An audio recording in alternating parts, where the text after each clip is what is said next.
નાયબ પોલીસ મહાનિરીક્ષક શ્રી વિરેન્દ્રસિંહ યાદવ સાહેબ, ગાંધીનગર વિભાગ, ગાંધીનગર તથા અરવલ્લી જિલ્લા પોલીસ અધિક્ષક શ્રી યુનિવર્સિટી જાડેજા સાહેબ નાઓએ અરવલ્લી જિલ્લામાં મિલકત વિરોધી ગુનાઓ જેવા કે ગરફોડ ચોરીઓ, મંદિર ચોરી, મોબાઈલ ચોરી, વાહન ચોરી, અનડિટેક ગુનાઓ શોધી કાઢવા માટે અરવલ્લી જિલ્લા પોલીસને સૂચના આપેલી, જે આધારે એલસીબીના પીઆઈ શ્રી એચપી ગરાસિયા સાહેબ નાઓના માર્ગદર્શન નીચે તેઓની ટીમના પીએસઆઈ શ્રી સીએમ રાઠોડ તથા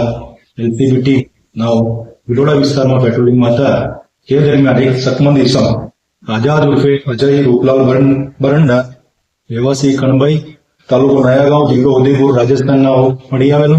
અને જેઓને યુક્તિપૂર્વક પૂછપરછ કરતા તેઓ વિલોડા પોલીસ સ્ટેશનના